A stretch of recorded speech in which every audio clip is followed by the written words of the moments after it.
Vamos falar sobre Gog e Magog. Ezequiel capítulo 38 e capítulo 39 traz uma das mais importantes profecias presentes na Bíblia. Trata-se de uma descrição da grande invasão de Israel no fim dos anos por uma confederação de nações. A forma mais fácil de compreender esta profecia é fazer 5 perguntas a seu respeito: quem, onde, quando, por quê, o que acontecerá, quem participará na invasão.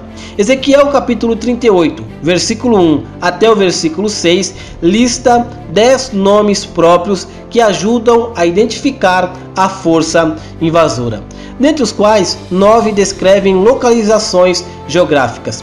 Gog constitui a única exceção. Esta palavra não é um local ou um nome próprio de pessoa, mas é um título como Faraó, César ou presidente. Gog significa uma montanha elevada, um ápice, algo supremo ou um monte. Gog será o líder desta invasão. Ele também é chamado de príncipe. Os nomes apresentados por Ezequiel são denominações antigas pertencentes a nações que existiam em sua época. Eram nações conhecidas em seus dias, mas totalmente estranhas para nós. Nossa tarefa é determinar que países hoje em dia habitam aquelas antigas terras. O mapa compara as nações da antiguidade com as fronteiras políticas da atualidade. Os nomes das nações podem ter mudado, mas sua localização geográfica ainda é a mesma. O mapa também mostra que pelo menos 6 aliados fundamentais formarão uma aliança para a derradeira invasão de Israel: Rússia, Turquia, Irã, Líbia, Sudão e as nações da Ásia Central. Onde será a invasão? Ezequiel, capítulo 38, versículo 7 ao 9, explica que eles invadirão as terras de Israel e que virão a partir dos montes de Israel. Quando se dará a invasão? Ezequiel dá 3 pistas importantes a respeito do momento da invasão. Em primeiro lugar, ele afirma claramente que a invasão acontecerá no fim dos anos, no capítulo 38 e no verso 8. Em todo o Antigo Testamento, somente aqui vemos esta frase. Outra frase semelhante aparece em Ezequiel capítulo 38, versículo 16. Nos últimos dias, hei de trazer-te contra a minha terra.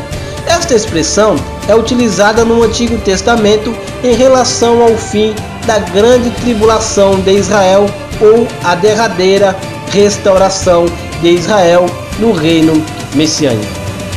Semelhantemente, a frase nos últimos dias em Ezequiel capítulo 38, versículo 16, é um termo técnico que se refere ao tempo do fim. Ezequiel, portanto, afirma aqui que tal invasão acontecerá nos momentos finais da história, em preparação para o estabelecimento do reino messiânico de Cristo. Além disso, sabemos que esta invasão é um evento futuro, pois nunca ocorreu no passado nada que seja remotamente semelhante ao que está descrito em Ezequiel capítulo 38 e capítulo 39. Em segundo lugar, Israel precisa estar reunido em sua terra para que a invasão aconteça. Obviamente, temos esta reunião desde a fundação do moderno Estado de Israel em 1948. Em terceiro lugar, Israel estará desprevenido para esta invasão, fato que é salientado por 3 vezes em Ezequiel capítulo 38. Está salientado no versículo 8, que diz: aquela terra foi tirada dentre os povos, e todos eles habitarão seguramente. Versículo 11: virei contra o que estão em repouso, que vivem seguros, que habitam todos sem muros e não têm ferrolhos nem portas. E por último, versículo 14: assim diz o Senhor Jeová: não saberás naquele dia, quando o meu povo de Israel habitar com segurança?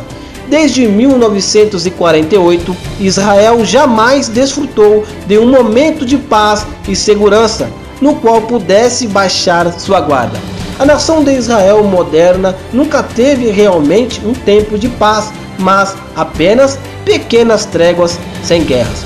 Quando contemplamos a volátil situação do Oriente Médio em nossos dias, podemos refletir: quando Israel desfrutará de um tempo de paz e segurança tal qual o descrito em Ezequiel capítulo 38? A Bíblia menciona apenas 2 momentos no futuro de Israel em que a nação terá paz. Há o período de 3 anos e meio que perfaz a primeira parte da grande tribulação, período que terá o início quando o anticristo firmar um tratado de paz com Israel, mencionado em Daniel capítulo 9, versículo 27. O segundo momento de paz virá quando o príncipe da paz, o Senhor Jesus, retornar do céu para a terra a fim de destruir os inimigos de Israel e inaugurar seu reino milenial de regozijo e paz a partir de Israel. Isaías capítulo 2 e versículo 4 afirma de forma explícita que aquele será um tempo de paz, e ele exercerá o seu juízo sobre as nações e repreenderá a muitos povos. Estes converterão as suas espadas em enxadões e as suas lanças em foices. Não levantará espada nação contra nação, nem aprenderão mais a guerrear. Ao reunirmos todos esses indícios, o único período que se encaixa no cenário descrito em Ezequiel capítulo 38 é a primeira metade da grande tribulação. Naquele tempo, após a igreja ter sido arrebatada aos céus, Israel viverá sob a paz e proteção de seu tratado com o anticristo, descrito em Daniel capítulo 9, versículo 27. Por que ocorrerá a invasão? A Rússia e seus aliados invadirão Israel com 4 objetivos. Primeiro objetivo: tomar posse das riquezas de Israel. Podemos ver em Ezequiel capítulo 38, versículo 11 e versículo 12. Segundo objetivo: controlar o Oriente Médio. Terceiro objetivo: exterminar Israel. As nações islâmicas mencionadas nas Escrituras odeiam Israel. E quarto e último objetivo: desafiar a autoridade do anticristo. Em Daniel capítulo 11, versículo 40 ao 45, podemos analisar esta passagem. Estas 4 razões são as justificativas humanas para a invasão, mas o propósito de Deus no acontecimento é sua santificação aos olhos das nações. Podemos ver em Ezequiel capítulo 38, versículo 14 até o versículo 16. O que acontecerá quando ocorrer tal invasão? Esta invasão será o maior fiasco da história. Ela eclipsará completamente as invasões árabes de 1967 e 1973. Quando a Rússia reunir sua força de ataque, parecerá o fim de Israel, mas Deus estará no controle de toda a situação. Ele liberará sua fúria e destruirá os invasores infiéis naquele dia, quando Gog vier contra a terra de Israel. Diz o Senhor Jeová: a minha indignação subirá às minhas narinas. Descrito em Ezequiel capítulo 38 e verso 18. Deus virá para resgatar seu povo indefeso e lançará mão de 4 recursos para destruir a Rússia e seus aliados. Primeiro recurso: Deus trará um grande terremoto. Capítulo 38, versículo 19 e versículo de número 20. Segundo, haverá conflitos entre as tropas das várias nações. No versículo 21 do capítulo 38. No caos que se seguirá ao terrível terremoto, os exércitos das nações lá reunidas voltar-se-ão uns contra os outros. Será o maior número de mortes por fogo amigo na história humana. Terceiro, peste se alastrarão, no capítulo 38 e versículo 22. Quarto, cairão chuvas torrenciais com granizo, fogo e enxofre, também no capítulo 38 e no verso 22. Em junho de 1967, houve a Guerra dos 6 Dias em Israel. Esta será a guerra de um dia, ou a guerra de uma hora, quando Deus sobrenaturalmente destruir a horda russo-islâmica.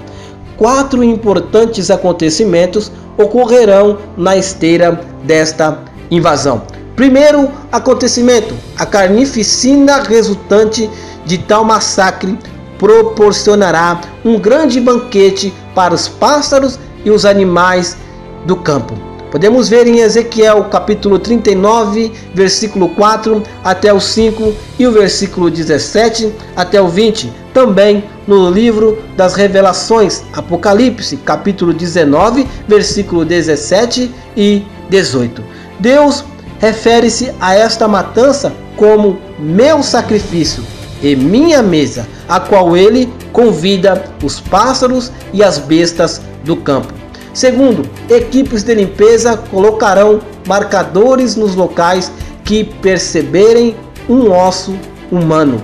Quando vierem os sepultadores, percorrerão os marcadores e levarão todos os restos mortais para seres enterrados no Vale das Forças de Gog.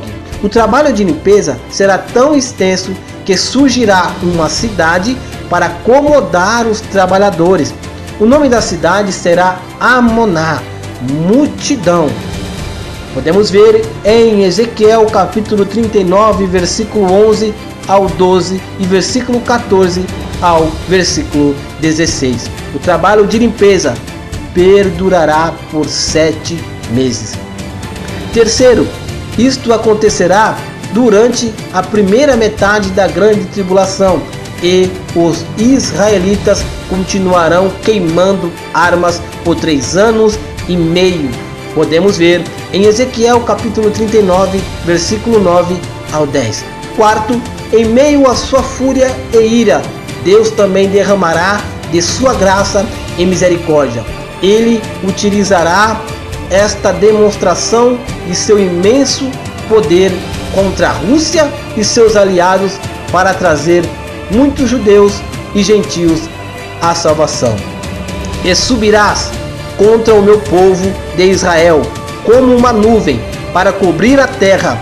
No fim dos dias sucederá que hei de trazer-te contra a minha terra, para que as nações me conheçam a mim, quando eu me houver santificado em ti os seus olhos, ó Gog. Assim eu me engrandecerei e me santificarei e me farei conhecer aos olhos de muitas nações, e saberão que eu sou o Senhor. E enviarei um fogo sobre Magog e entre os que habitam seguro nas ilhas, e saberão que eu sou o Senhor. E farei conhecido o meu santo nome no meio do meu povo de Israel, e nunca mais deixarei profanar o meu santo nome, e as nações saberão que eu sou o Senhor, o Santo em Israel. E eu porei a minha glória entre as nações, e todas as nações verão o meu juízo que eu tiver executado, e a minha mão que sobre elas tiver descarregado, e saberão os da casa de Israel que eu sou o Senhor seu Deus, desde aquele dia em diante. Podemos ver estas passagens em Ezequiel capítulo 38, versículo 16 ao 23. Também capítulo 39, do versículo 6 ao 7 e versículo 21 ao 22.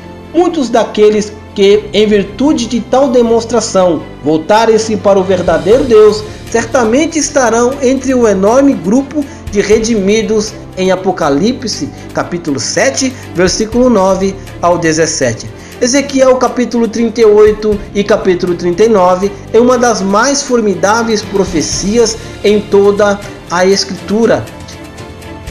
E tudo parece estar caminhando para seu cumprimento em um futuro próximo. A Rússia e as nações islâmicas radicais que cercam Israel são fundamentais nesta profecia, à proporção que o decorrer do tempo nos aproxima do retorno de Cristo. Estes são os lugares que devemos vigiar.